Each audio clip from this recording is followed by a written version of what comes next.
Why isn't Ellie the co-op partner? Right? Wait, I didn't even think about that. My body is ready, and I hope yours is too, because from what I've heard from you guys, this is going to be an experience. I will try my absolute best to go into this with as little bias as possible. No preconceptions, just judge it as it is. But before we go through all of this suffering, make sure to go support Mandalore and his OG video. Link to that is at the very top of the description. As always, is there no audio? I'm gonna assume this was copyright claimed.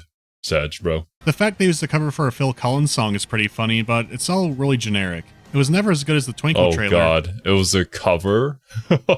That's probably why. Funnily enough, in the last review where Mandalore slowed down and distorted the Iron Man theme song, that also got claimed, even though you could recognize it, but it sounded nothing like the OG. But it was never as bad as the Your Mom Hates Dead Space 2 stuff. I guess at this point it didn't really matter because I already decided not to buy the game. Damn. You don't have to fumble around with the controls, you just do what you normally do, so... Oh, hey, give me ammo. Give partner ammo. Give partner ammo. Sweet. I love this. Reload your weapon by saying, Do you? Reload weapon. This was in early 2013, and Okay, I've never played a game that required voice commands like this. I know that there are some out there. I've seen a few content creators cover a game where you're like telling a girl to do something with voice commands in an outer space station or something like that. I don't know what it was called, but I really don't see this catching on. In a vacuum, it seems like a neat concept, but yeah, this isn't gonna work. And during this time, EA had been on a spree of mangling its own games. Dead Space 3 didn't look any different. The reveal showed co-op being a big focus, which is an odd way to end a horror trilogy. They showed off human enemies with guns and some kind of cover system. Wait, when we were going in a different direction, I didn't expect to go co-op. Why would we go co-op for a series that has never been co-op? This isn't something like Halo, where you and your buddy have been playing the entire series together and, like, following the story with each other. This kind of has to be two Dead Space players who played on the road and then decided to just play together. Or you're getting somebody to pair up with you who hasn't played Dead Space before, but maybe is kind of interested in it, I guess. It seems like a decision marketed towards co-op couch gaming, but I don't think that's really Dead Space's audience in the first place, no? The necromorphs are packing heat this time around. It was going to be even more of an action game than 2 because 2 was still too scary for some people. They talked about optional loot dungeons, whatever that meant. Oh yeah, and they were shoving microtransactions in it. Yeah, of course. Why not? It's EA. The last game didn't sell well, so we're gonna microtransaction the shit out of this one. Because that always works. And this time around, why are the necromorphs packing heat? That fundamentally goes against what I view necromorphs as. Aren't they supposed to have appendages on them that can slice straight through armor and stuff like that? You know, like Tyranids. They run at you, and that's super scary that you don't want them to touch you. But now they're just shooting at you too? Maybe there's a lore reason that they, like, evolved after getting to know Isaac's brain a bit more. Learning how to use weapons and stuff like that. But I don't think that would be as efficient. Full-priced game, but they want you to buy resources in it like it's some kind of phone game. On top of all of that, it was going to be Origin exclusive on PC. Yeah, awesome. Origin. That really cool program that people were debating whether or not was spyware because they could look through their files. I'm not buying that trash. I love the first 2 games. I haven't watched the bad animations and I read a book, but I'm not buying it. Sorry. These changes were made to attract a larger audience because EA needed to sell 5 million copies of Dead Space 3 for the series to continue. That's more than the first 2 games' launch sales on all consoles combined. You probably know how that all turned out, but we'll come back to that at the end of the video. I bought the game in a Humble Bundle. At least then I went to charity. So let's start from the beginning of the game. Dead Space 3 starts off 200 years before the first game. Wait, what? The helmets unfolded back then too? Huh? Yeah, there's gonna be some retconning this time around. Why does a 200-year-old building use the same Zebra Industries lock that the Skrull space station did? If you're a person who likes consistency and little details, then a lot of these will add up. But this also extends into the main plot, so some information from the first games can get twisted around and kind of unnecessarily so. The opening is different than the other 2 games. I like that, but the change in direction becomes really clear, really fast.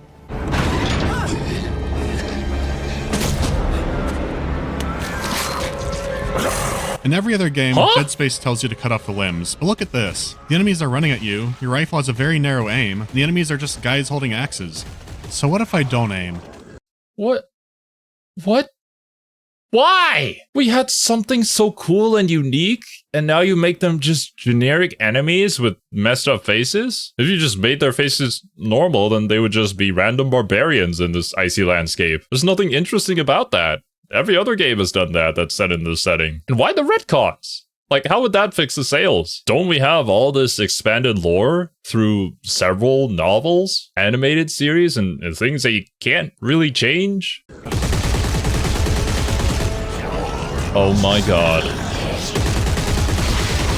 That was— You took away your one gimmick? What? Was this a response to people still not getting the fact that you had to cut off the limbs even though there were so many messages in both games to do so? So they were like, all right, screw it. The average gamer is not going to do it, so we're just going to make it easier on them. Was that what the executives were thinking? Because if so, then yeah, no wonder why the series died. It was a little easier, huh? The prologue feels more like Uncharted than a horror game. Dead Space 2 also had an intense opening, but this feels a lot more like an adventure game. Ultimately, the prologue shows a centuries-old necromorph outbreak and talks about something called the Codex that could stop it all. And that's it. Now we can pick up from Dead Space 2. Our story kicks off 3 years after Dead Space 2 on the moon. The colony seems pretty bustling. Between the games, Isaac started and ended a relationship with Ellie. She wanted to continue the fight, whereas Isaac just kind of gave up on the whole thing. I can't really blame the guy. I wouldn't want to go on the adventures that Isaac goes on. Yeah. And about 20 seconds after seeing him, he gets shanghaied by the government. They need to break more markers and they need his help to do it. This threw me off. I thought the government was making the markers. Wait. What? What? Huh? The whole thing about the government making the markers and using them was because they contain unlimited energy that the government needed as a resource. So now why do they want to break them? It is within the government's best interest not to, and we're kind of rebelling against that idea. It turns out that almost all human colonies have a marker test lab on them, and unitologists have been blowing them up. You'd think that after Dead Space 2 they'd be a lot more careful with these things. I guess you can have all the markers in the world and still not be very sharp. To sum it up, they need Isaac's help to find Ellie. She disappeared near a planet called Tal Volantis, and she claims she found a way to stop the necromorphs. This takes Isaac to a ship graveyard and the planet itself where he discovers the truth about the markers. It's best to leave it at that for now. Let's talk graphics. The game still looks great, but honestly, I can't see much of a difference between it and Dead Space 2. With the exception of the suits, the jump from 1 to 2 was huge. I'm sure there are some subtle improvements, but nothing really dramatic. Yeah, I can see I will say that the snow effects looked awesome. Rise of the Tomb Raider and Horizon Zero Dawn have it pretty beat now, but back then I was pretty impressed by it. This is a harsh winter, and it makes for some great atmosphere. The wind affecting your suit, the smoke and fog particles, it all looks great. I'm sure I do feel like when graphics become more modern and closer to realistic, there's always going to be those diminishing returns that you get. So I feel like most games nowadays should prioritize more so the interactions between things within the environment. That or some other gimmick. sure John Carpenter would be proud. Unfortunately, the art direction is all over the place. The suit designs got more streamlined between 1 and 2, but they always had angular armor with visored helmets. The helmets alone became an icon of the series. You could take them out of context and people could say, yeah, that's Dead Space. Yeah, I didn't know anything about Dead Space, but if you showed me this helmet, I would know exactly where it's from. So it boggles my mind why they added so much to look more like generic sci-fi. They're not horrible, they just felt more like something I'd seen before. It's like they were trying to tone down their own visual style in favor of things that most people would find more familiar. I'm not against tweaking your formula to make something look different, but if I'm being reminded of Sam Fisher, you might have gone a bit too far. The environments have a greater variety than the first 2 games, but some were clearly more inspired than others. The series did so much to bring spaceships and space stations to life. Sure, the first game especially had a lot of hallways, but it would open up from time to time. Even when the hall designs stayed narrow, they would change around the color tones, the architecture, and other little details to make all the areas feel different. 2 opened up areas even more and had some downright inspired ones. The ship graveyard in Dead Space 3 is the worst of all of these. It's mostly just similar looking hallways. I understand that they were trying to make them like old battleships or submarines with crank doors and really narrow areas, but ultimately it's not very appealing. Here's the hallway on one ship, now here's a totally different ship. They turned a few lights on and the wall paneling's a bit different on the left. Some of these areas are just straight copy-pastes of other environments. Some areas might be blockaded off or new doors will be unlocked, but it's the exact same room. If Dead Space 1 did this, it was never so blatant that I noticed it. It feels really cheap. The planet also has reused areas. Oh, that freaking sucks. Were they trying to save up on money? Trying to milk a dying franchise? Putting in the least amount of money possible for the most amount of gain? We definitely haven't seen anything like that before happen in the gaming industry. But it is really unfortunate that it had to happen to Dead Space, of all things. Most are optional missions.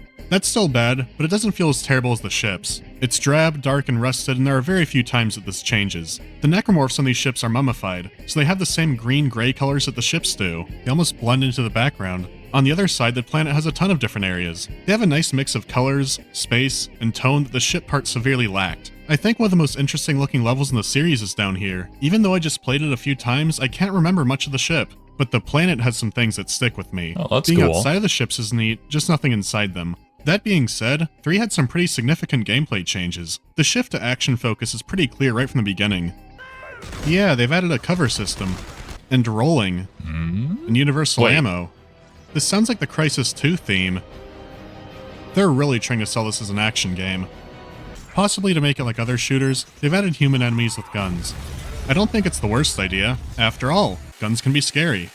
But there was always a kind of reverence around guns. I always got the feeling they would rip right through your armor. The beginning completely throws that away because you can eat bullets in your street threads. It doesn't help that their aim isn't very good, and this is on the hardest difficulty. They could have added loud near insta-kill guns that would have added tension, but that wasn't the goal. This is a slap fight at range that most cover shooters do. It's been implemented horribly, and I'll tell you why. They didn't do enough. In other cover-based shooters, you can bounce between cover or roll to it. You can vault over objects, you can blind fire, you can also take standing cover behind walls. Well, Dead Space 3 does none of this. You can't go into cover behind— Oh, probably Mass Effect then. Why did we decide to make Dead Space a cover shooter?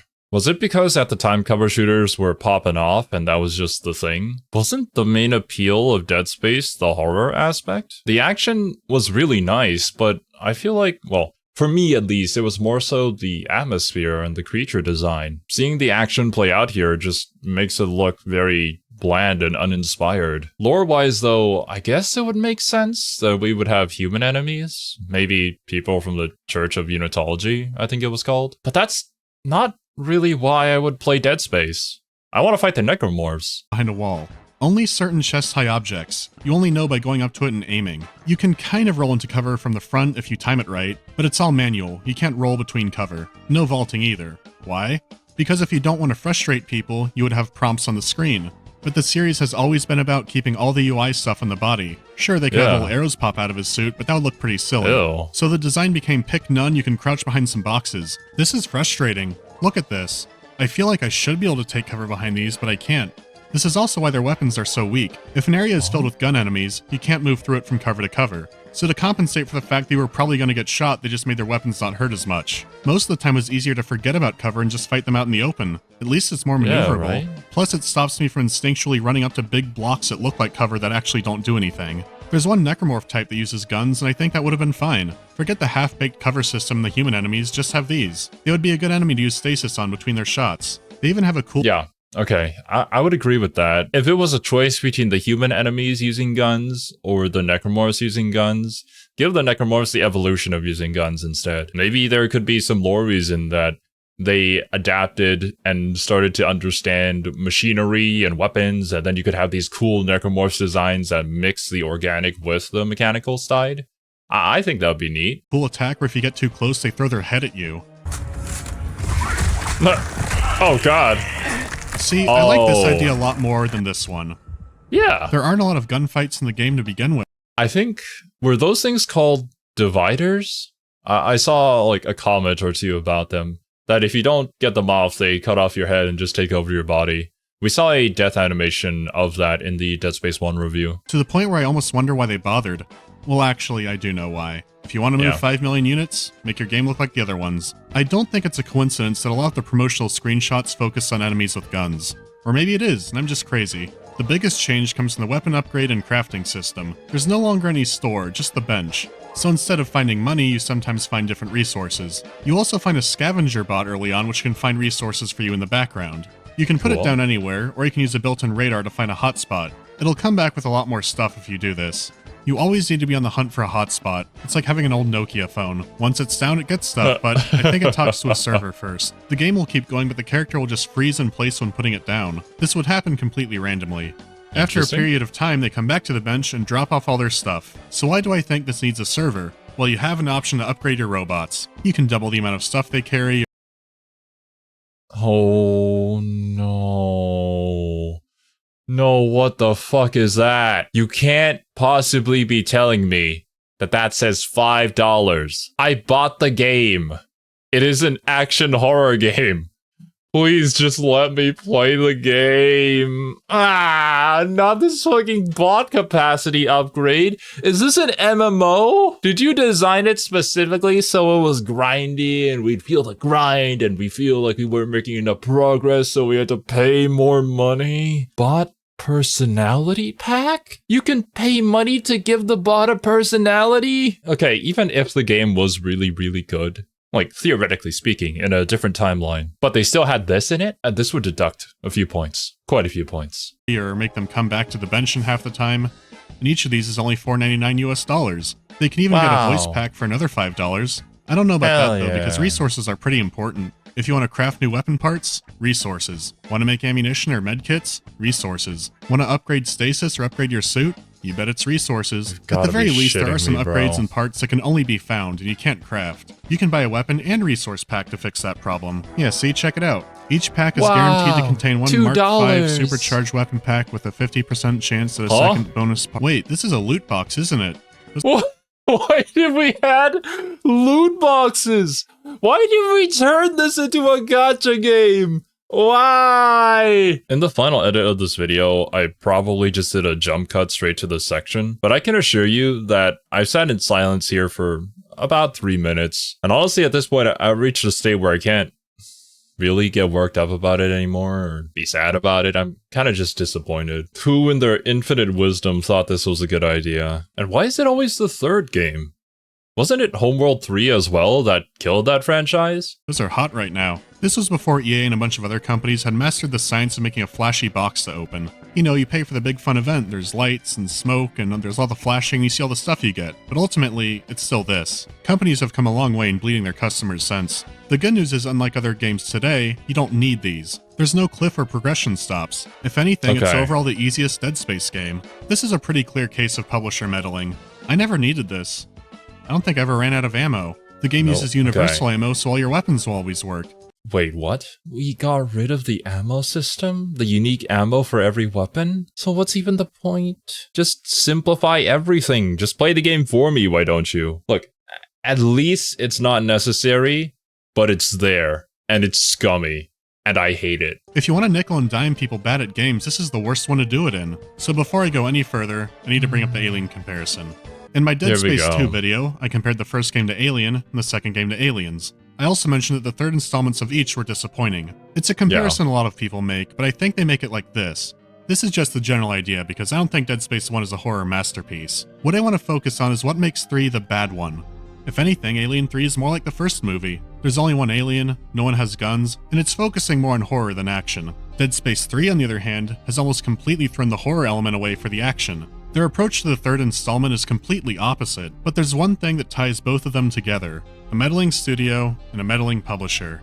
Director David Fincher has completely disowned Alien 3. The script went through a ton of rewrites. The main reason Sigourney Weaver came back was because producers wanted her. Fincher agreed to their project, but they set a film release date before a single scene had been shot. The studio hounded him while he worked on it. The studio was ordering scenes to be cut and he filmed them anyways. Most didn't show up until later in the extended cut. While Dead Space 3 doesn't have as many blatant stories, there are a lot of signs that point to it.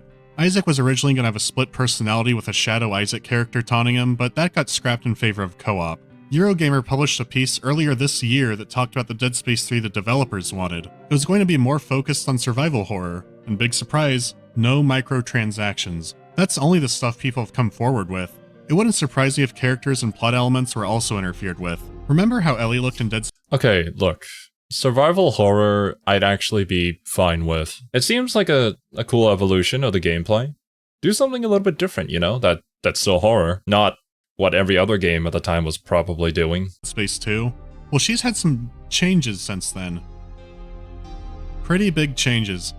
It might seem odd to bring this up in the middle of the video rather than the end. Well, I think it's important to have this background knowledge going forward. There's only so many ways I can say this part was changed to appeal to more people before I get tired of it, and you will too. All that being said, there are two sides of Dead Space 3, the single player and the co-op. For the sake of being complete, I'm going to cover both. I have to bring it up now because co-op affects the weapons system, so I can't continue where I left off without it. So I grabbed a friend and it's time to talk about guns. Is that Shammy Television? Can that be my intro? Check it out. There you go. Why do you have an energy bayonet? Oh look, you have one too. Oh, never mind. You made a shotgun. Why would you make that? Double the power, In baby. previous games, your weapons were set in stone. You could upgrade them, but not change them. In Dead Space 3, you can only hold 2 weapons. The catch is they're completely customizable now. You could use a special attachment, add a damage type, and of course, upgrade the weapon. This is done with new upgrade circuits. They can alter multiple attributes at the same time, like damage or rate of fire. You can swap these out whenever you want, but each weapon frame has a limited number of slots. You have to... Okay, I mean, in concept it sounds pretty cool. We'll have to see how it works in practice. I will say though that regardless of how good or bad a game is, it's still gonna be a good time if you're playing it with somebody that you enjoy hanging out with. Maybe the co-op wasn't such a bad idea given how bad the game seems to be in the first place. At least make it more tolerable with a friend cracking jokes by your side. To build or find one to max that out. If you don't want to fully customize a weapon and just upgrade it, they have a big list of blueprints to choose from. The thing is, there are such a sheer number of them that it's better to just customize them yourself. If it was only a list of classic weapons, that would make sense, but here, there's just tons of them, so I wouldn't call it an easier choice. That's not to say customizing is convoluted, it's simple and intuitive. It's fun to see how many lasers one gun can have. It's a fun mechanic, but its true height is in multiplayer. You can work with your partner to synergize your weapons, or just try to out-ridiculous the other one. When it all comes together with a partner, it works beautifully. Your weaponry decides your role. For example, one player could serve as crowd control, while the other one deals damage. You fight large groups of enemies a lot more than previous Dead Space games, and they're more aggressive, so having a buddy to cover your reloads and watch your back feels satisfying. But if you really break it down, or play single player, then problems crop up. The difficulty curve is the opposite of most games, where parts in the beginning are much harder than parts later on. This is because enemies are constantly charging at you. You only have your precision weapons to deal with them. Enemies would previously lumber towards you, and even when they charged, it wasn't that fast. This was all to encourage you to aim at the limbs. The starting weapons still operate like that's the case, but the enemies have changed. When a basic slasher can cross the room in about 2 seconds, you don't really have time to precision aim. Now there is a new enemy type in the beginning that rewards aiming, but why are the other ones so off? Why did the slasher go from a common enemy type to a super lightning-quick destroyer of worlds in harder difficulties? Well, it's because they're not balanced for these guns. They're balanced for these guns. Even with their buffs, once you have a custom weapon, they don't stand a chance. Even on the hardest difficulty, once you get past that initial bump, it's all over. See how stasis is freezing the enemies? You can put that on your bullets now. Okay. How about an upgraded pulse rifle that sets enemies on fire? It just gets silly. Trivialize the combat. Oh my god. With universal ammo, your weapon's always going to be stocked up. You don't need to think about weapon supplies, just shoot what you want. The direction they were going with is all over the place. If you explore around some ships in the beginning, it's sort of like the first game. You have to aim carefully and there's not a lot of ammo outside.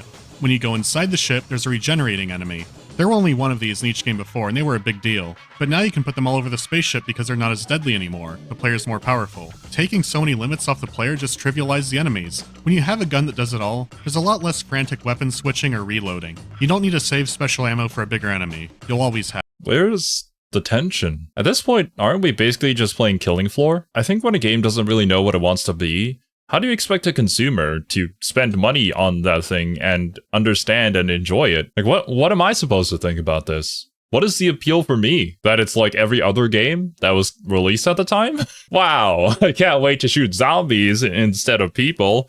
Wait. If you think I'm irritated because it's easier, no, it's not that at all. It's the irony of having deep weapon customization that gets repetitive. You switch between 2 weapons, each with an alt fire, giving you 4 attacks. It's basically choosing between 4 weapons. Previously, you could choose between 4 weapons, but each had a unique alt fire, effectively giving you 8 attacks. They just wiped out half your options. If you bring a buddy, I guess that balances it out, but it's not the same. The weapons are still really satisfying with great impact and sound effects. Some of the new ones like melee weapons are a welcome addition. The problem is confused direction. They didn't commit to being an action game, so a lot of elements don't make sense.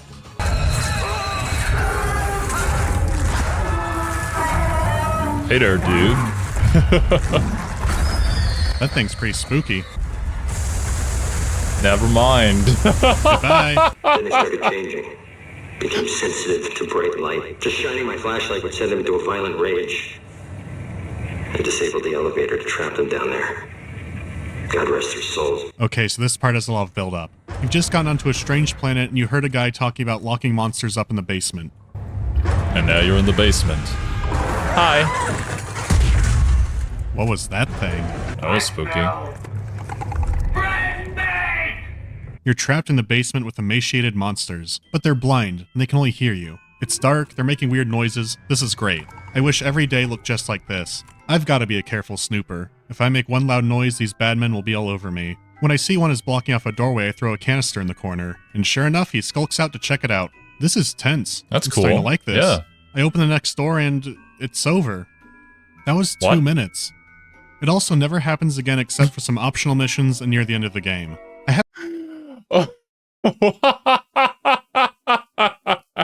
Let's introduce this really cool mechanic and never use it ever again. Why is this such a common occurrence? Why do we do this to ourselves? I feel like this requires so much time in development too, in order to make these enemies, in order to program them so that they function correctly, and then you only use them for this? Also, given the other option, couldn't we just, I don't know, shoot them, stasis them, kill them? It seems like our weapons are very overpowered. I have a feeling that a lot of people don't even know stealth is an option, because you can completely obliterate them, and they drop— Yeah, exactly. That's what I said.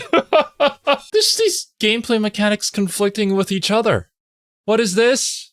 Did just two separate teams work on the same level? Well, no, it wasn't a level thing. It was more so a core gameplay mechanic that did not function with this stealth mechanic. It's like going back to the Thief games, right?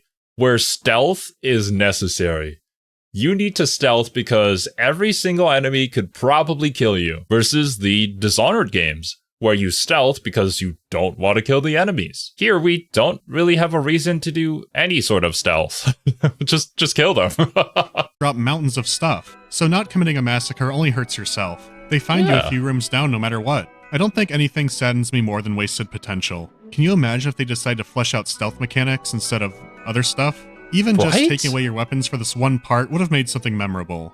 Or wait, what if this part was more so developed when they had the vision of survival horror? That would make a lot more sense. You're very limited on resources. Maybe these enemies are way tougher and you can't shoot them outright because they're going to get you first. So you have to master the stealth mechanic. Of course, that's just an assumption, but I don't know. I think it makes logical sense. Much more so than what we're doing currently, at least. It's a shame people can miss this. So with the game being all over the place, which is better? Single player or co-op? The good news is choosing one over the other won't really change the story. The bad news is that it really won't change the story. There's no point. Alpha Niner, this is Whiskey 250. Come on. Alpha Niner, this is Whiskey 250. Serrano, do you read me? Jesus, Kaufman! This is hopeless! You're like my imaginary friend. What is wrong with the guy in the background? This is Whiskey 250. What are you talking about his face? Alpha Niner. He looks like a Cro Magnum.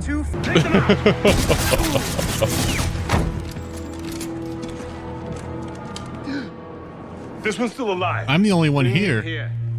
Oh, there I am. This one's still alive. Am I in this cutscene in the single player thing? No, you're not here at all. You're somewhere else. What the fuck? Wait, what? Why did Carver's legs just appear there? Basically, no matter how you play, some scenes are a complete mess. Some were made with co-op in mind, others single player. It's always a dice roll. If you play single player, the game will always remind you that it's co-op. 2 buttons for the store. 2 hooks for climbing. 2 buttons for this big door computer. I'll have negative space on that right side of the screen there. So you can play single player, but it just keeps reminding you it's a co-op game. You're also missing out on some story and a few levels. Dead Space 3 has a few optional missions, and some of them are co-op only. These have some interesting moments where both players will see something different. One player could see nothing while the other is being manipulated by the marker. So if you want some of the more surreal visuals, you have to play it in co-op. One player might secretly talk to other characters. It encourages you to talk back and forth to try and get the whole picture of what's happening. The developers wanted to go farther with it, but due to reasons, they couldn't. So it's very lacking. Okay. You know what? That actually sounds really cool. Especially with the lore reason of the marker affecting people differently. You could have these 2 players work together to solve a puzzle that only one person can see and the other person can hear something about it. I don't know. There's a lot of ways you can mix and match this. It's not like there are highly successful puzzle games with similar mechanics to this where you have to depend on each other. I don't know, maybe Portal 2 exists. Maybe take some inspiration from that. Although, maybe the game wasn't released at this point. Still though, it's a great idea that can work, and we have seen it work. It's just a shame that it wasn't really implemented here. It doesn't help that the co-op levels suffer from the reused area problem I was talking about earlier. So despite being a main selling point feature, co-op can still feel tacked on at times. The weird thing is it's integrated really well into the main campaign. Some puzzles get altered so you work together, like here when I hold down the clamp while he charges it up. One player figures out a puzzle while the other one defends them. One player flies a ship to avoid debris, the other one shoots it down. Both characters have conversations where you can learn more about the backstory. What are you gonna do when everything you care about is gone? It does have its own set of problems. The way loading works is very annoying. Get used to the waiting for partner button when being by doorways, even when you're both right there. Also be prepared for some of the most crammed ladder maneuvering in video games. It's a lot more waiting than single player, but that's the cost of friendship. Things also break more in co-op. I don't think it was ever fully polished. I don't really have a plan for this. You got this. How are you doing, man? I also have some reasons to believe the enemy AI wasn't tuned for co-op. What the? He's just going. There he goes. He's leaving.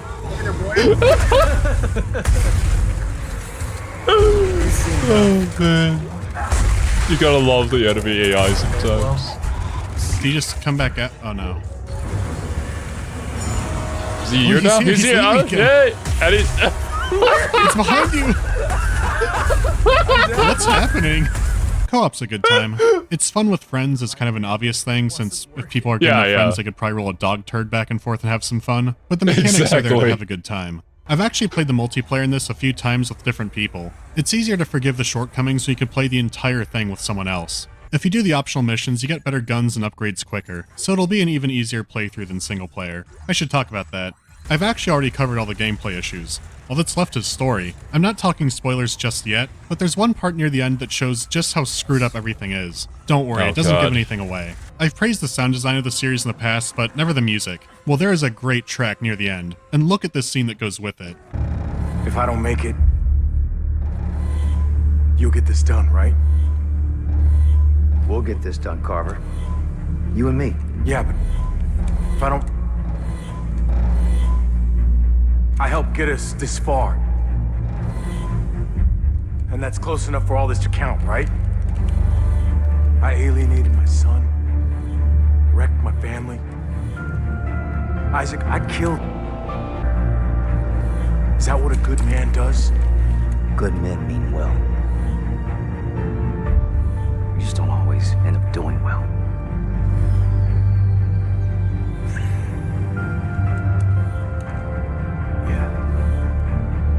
This is a great moment killed by two fatal flaws. If you played single player, you're missing out on a lot of context. You never got to know this guy like the way they're talking, and if you played co-op, it's hard to be invested in this at all. Ow, my body. I helped. Damn. But in a vacuum, that's actually such a good acting moment. It just feels so real, you know? And considering all the trials and tribulations you must have gone through in order to get here, yeah, that makes sense. For the characters, at least. Not for the player, but for the characters. Get us this far. Yeah, wait, Spider-Man kiss me. Wait, stop. Fuck off. Spider-Man kiss me. Which one of us is going to be Mary Jane, though? I mean, you're the red one. Oh, fucking zombie. Is that what a good man does? There's no best way to play this game. I give up. I try to talk about story the least in these videos, but Dead Space 3 is an exception. It's a complete mess. So this spoiler warning is unique because I'm also going to talk about the DLC. It costs $10, is about maybe 2 hours at maximum, and it's the ending of the game. This is the last Dead Space content. You hid the ending of the game behind DLC. Of course you did. Awesome. That's great. Love that. Love when they take out important content from the game and slap it on a DLC that you have to pay more for. Content ever put out. So if you don't want spoilers, go to here. Let the nightmare begin. Well, apparently that was the last of the government. Anywhere. Last battalion, what do you mean? Last means last, genius, as in no more left.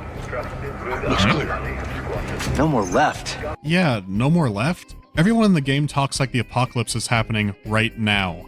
The opening shot for this looks like Blade Runner. Look at all the traffic. You can see the Earth lit up like a Christmas tree in the back. This is just the moon.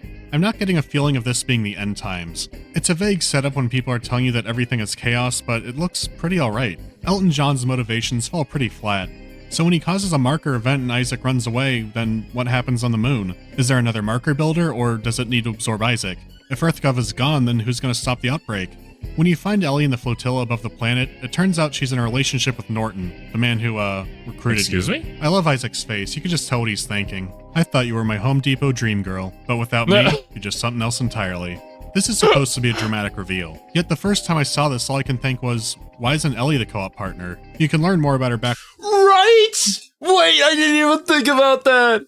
No, they missed out on such a great opportunity. No. Also, wait a minute. Okay, not gonna lie, dudes, I didn't even notice that she had the other eye back. I mean, I'm sure it's the future. You could probably get something for that. Maybe. Who knows? We have the whole eye surgery thing that Isaac did in the second game, so it's not too far-fetched, right? Backstory that the second game hinted at, and new players can learn more about Isaac through her. She has engineering skills and can use improvised weapons just like Isaac. She's killing monsters the first time you see her. It just makes sense to me for a co-op buddy. I don't know. Right? Maybe they were afraid of being called a Resident Evil 5 clone. She doesn't do a lot either. Guess. The game just wants you to be mad at Norton for being her boyfriend. I knew you'd catch up. Good to see you made it, Isaac. Yeah, maybe we should give you two some time alone, huh? Why did they introduce this? What? Why do we need this relationship drama? I don't care about this. Did anybody care about this? What purpose does this have in the story? How does it enhance the gameplay or the narrative? I can't really think of a reason. What the hell does that mean? It means for someone who's in the past, you're awfully glad to see him. We need him. This mission needs Come on, him. we need him or you need him? You got something to say to me, Captain? It's bland. They made Norton completely irredeemable and he's just boring for it. His mouth is always hanging open like a toddler. He's always telling Isaac how much he loves Ellie. I get it. You think you and her. Yeah, we'll forget it. She's over, all right? Is this really what we have to worry about? A love triangle with a piece of cardboard? He's always- We have necromorphs to deal with. Who cares? I don't care. Just tell me more about the marker, please. always wanting to run away. Oh right, when you crash land on the planet, he sells you out to Elton John. What? You see him up to something at one point, but you don't know when he did this. All he wants is Isaac. Carver, the rest of us can go home. Go where? I thought everything was in shambles. He then blames Isaac for Elton John wanting to kill them, even though he told Elton John where they were. To save a lot of dialogue, Norton couldn't pour water out of a boot if instructions were on the heel. So Norton draws, yelling about Ellie, and Isaac pops him. Okay. I'm not gonna tell Ellie. Hey, you tell her the truth. This could have meant something if Norton was a good character, and if the body didn't ragdoll during the cutscene. So Isaac tells Ellie... You love those moments, man. But that is a good point. If you're gonna do the whole relationship triangle drama thing, then you have to somehow make Norton like a likable character so that there's at least some emotional conflict between you as the player experiencing the story with the death of this character who you didn't really want to see go. Considering what we've seen of him, it feels more like, good riddance, right? I've been wanting to do this ever since I saw you, man. Ellie that Buzz Lightyear will never fly again because he sold him out to the pinball wizard, and she's still upset. That makes sense, they could have been dating for a while. You never believed in me, or this mission, or us. I had to go find someone else to help me, and now he's dead. You sabotaged it, just like everything else. What's that supposed to mean? Very compelling stuff. They get back together 20 minutes after her boyfriend is dead. What? Well, I guess that worked out. I'm skipping subplots, but it's all- What? Oh my god. Dang, Ellie, she moves on fast. This romance plot is kind of just dog water. I don't know what else to say. I've seen things that have been really bad whenever it comes to the romance plots, but this one's kind of up there. It's almost as if they didn't even try. But they still had to incorporate these aspects into it for whatever reason. Possibly executive meddling? I don't know. Like this. Motivations can change in a whim. Everyone is acting stupid. I mean astoundingly stupid. There's this one part where Isaac has to assemble an alien creature out of slides. Other characters note how strange it is. Alright, it's just a blob, whatever. How are we supposed to piece this thing together? Then Isaac does it, and you can clearly see it's an alien being. There's really no denying it at this point. Yeah. Well, here she is. Meet Rosetta. Where's her face? She doesn't have a face. It's not even a she. It's an it. Rosetta's an alien. What? Huh? No shit, Sherlock. What did you think it was? A necromorph? I guess, was that even a guess that they had? What does that mean? Are you shitting me? What does that mean? Sir? What? What does that mean? Are you shitting It's an me? alien! Did you think that was a human being? Look at it. It's not. It's clearly not. Did you guys miss the ancient mummy dragon walking in? There was the ancient giant monster research lab. You lowered me into it in a cage. I was probing it until it got mad and escaped. I thought we established aliens were here already. I'm gonna go crazy if I stay on this, so I'm just gonna tell you the secret of the markers. It turns out that Tau Volantis is not the marker homeworld. It was inhabited by another race of aliens who were also looking at them for their energy needs. It turns out that convergence is the process of all the necromorphs combining together into a moon. The aliens then built a device Into a moon, which was the make us whole again part, right? that froze the process, hence why the planet's a frozen hellhole. Markers didn't generate power, they were just power relays for these things. So the use of markers and the rise of civilizations everywhere are just the reproductive cycle of an apex predator. I love the concept of it. Maybe this was always the plan. The good news is that playing the games back to back, nothing really stuck out as being a retcon here. Everything from the beginning lined up with this. Things only got confusing when you factored in the sovereign colonies being involved, but I'm not even going to touch that. As far as markers and monsters go, these are satisfying answers. You just have to sit through a lot of bad character drama to get here. This makes going through the alien city in the final levels impactful. This is an alien race that lived on an ocean world a long time ago. It's completely unknowable. Their greatest achievement was managing to delay convergence, not stop it. Their ruins are dark and filled with strange architecture and markers. The slog of the early game felt worth it to see this. You learn a bit of their dialect to open doors. It gave me a feeling like I was playing a different game entirely. But then reminders would come and it's like, yeah, this is Dead Space 3. Bro, there's so many good ideas here. Why is it so muddled in filth? This could have been awesome. I wasn't even sure about the co-op aspect, but at this point, I think it's a good addition. They just needed to expand upon it more, make it have an actual reason for being co-op, and make the single player just its own experience that's worthwhile to do even without a partner. You hate to see it, but this game really is the game of wasted potential. I love this city though, it makes the journey worth it. Then characters come back and things get silly again. Carver's big moment was telling Isaac to finish the mission no matter what. So he gives Elton John the key to turn the machine off and end all life in exchange for Ellie. So the moon wakes up. That was a really bad idea. The planet is being sucked up into this thing. The lighting and shadows are going crazy. Everything built up to this. Then Isaac says something that makes me laugh every time. Carver! I see the machine! We have to get it before the moon does! Copy that! I'll meet you there! Something clicks in my brain when Isaac says grab it before the moon does. He's gone from fixing antennas to fighting a moon monster. The sense of scale is all off now. So Isaac reaches the something and then fights it. I don't know if this is better or worse than the final boss of the last game. I hit the big yellow glowing spot boss fight. I don't think it's very inspired. And I know there's this thing about raising the stakes, but I feel very conflicted. I feel as if Dead Space 1 had the right idea. It felt very grounded in its sci-fi logic. That, yeah, he's an engineer and they're going on an engineer ship that has been infested by necromorphs, and then he has to, like, find all this random engineering gear that he knows how to use and use it for a different sort of purpose, you know? Even the second game made a lot of sense, considering that he had already been affected by the marker, and he kind of got roped into all this and had to stop what the government was doing, or else, you know, the world was gonna end. Now we're essentially killing God, right?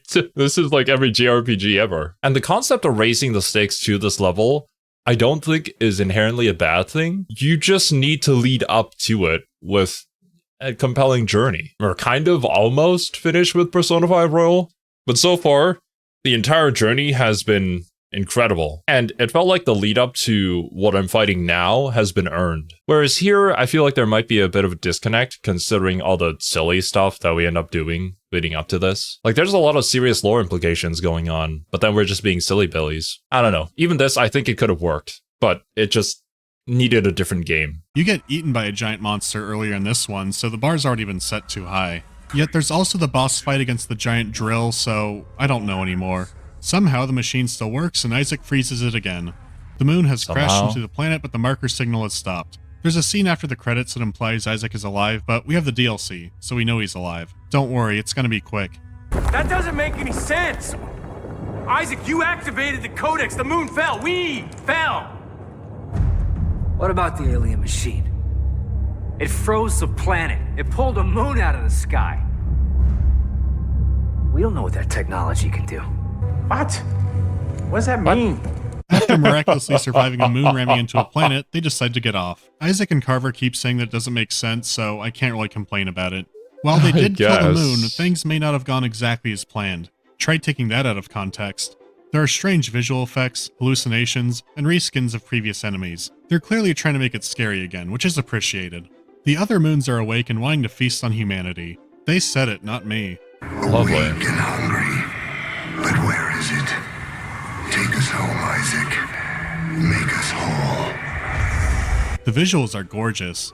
I think giving the moons a voice is a mistake if you're going for Lovecraftian horror, but it's still a good presentation. Unfortunately, you have all your equipment from the main game. I think giving the moons a voice is similar to Homeworld giving the ships a face. We really didn't need that. And it was more compelling without it. I certainly agree that having the moons just be this massive lump of meat, I guess, because it's made out of necromorphs, just slowly approaching you. You have no idea what their intentions are or what they're gonna do. Well, I mean, you kind of have a pretty good idea, actually, what they're gonna do. And it's nothing good, that's for sure. Would certainly add on to the horror factor of all of this. And your memories of it. It's hard to pick this apart because they were given the budget for a $10 DLC to finish up the series. So once again, there are a lot of reused areas. Yeah. They are hungry. They are coming. They are hungry. They are coming. Sometimes I wonder if this entire DLC is just potshots of their publisher. The first half of the DLC is escaping the planet.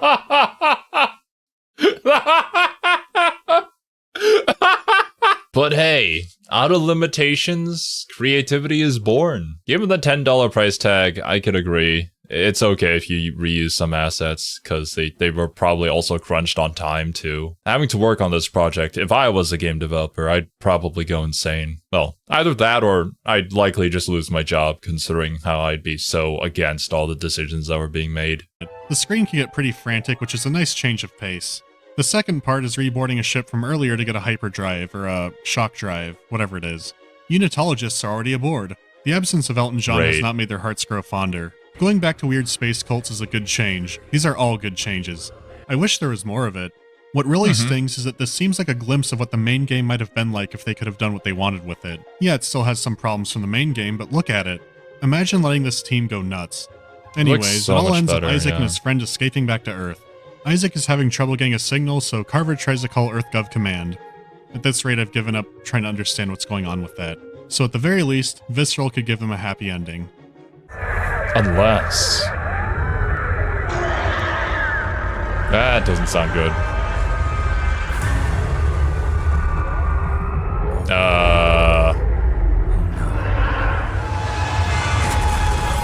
I don't think we stopped the moons. It's a cliffhanger? Oh, wait. God. So that's Dead Space 3, and wow.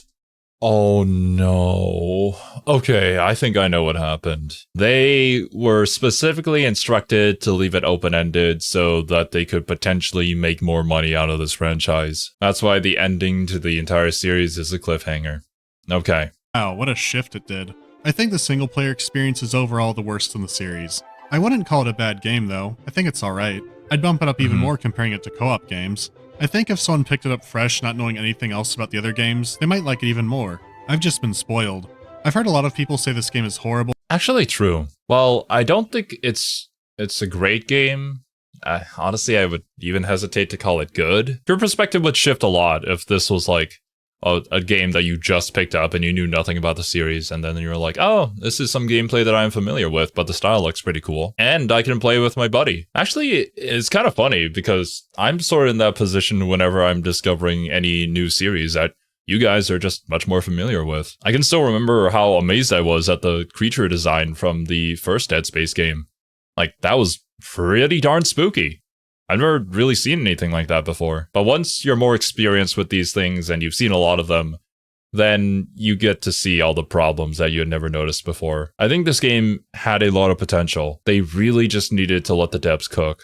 But obviously, that's not how the game industry works. So, unfortunately, this is how it ended up. But I don't think it's that bad. But when a series falls from amazing to okay or good, that can make it seem a lot worse. That's what Dead Space 3 is. It's an okay game after some really spectacular ones. As far as sales go, Dead Space 3 had the strongest opening week of the franchise. It also had the largest second week drop. Week 2 sales went down something like 80% average across all platforms. It sold around 600,000 copies in its first month, which wasn't anywhere near the 5 million EA wanted. Rip. So now the series is dead, and Visceral's dead. They've had quite the ride. I'm not sure how to recommend Dead Space 3. It's probably the best dollar I've spent on one game. I'm just not sure about it now, because all the money goes to EA, Visceral is dead, and the DLC ending is $10. So it's in a weird place for me. I have no idea how to feel about it. Maybe I'll figure it out one day. Thanks for watching. Sorry for the wait, but it's been pretty hectic. This is going to be the last review video for a while. I'll have a channel update and FAQ video out in a week or so. I'll be able to explain more then. So until then, maybe try Dead Space 3. Or don't. Okay, thanks for the recommendation. I find it incredibly hilarious that this is the most replayed part of the video. I think I know why. But yeah, dudes, that was Dead Space 3. Honestly, though, I don't think this was as bad as what they did with Homeworld 3. Homeworld 3 was straight up assassination of the series. This one was kind of just wasted potential. But for longtime fans of the series, I can see this being a really deep wound in the back. Let me know what you guys thought of Dead Space 3 down below. I can't really reply to every single comment, but I certainly do read through all of them. But yeah, that's gonna be it from me. Thank you guys so much for watching. Hope you enjoyed, and I'll catch you in the next one.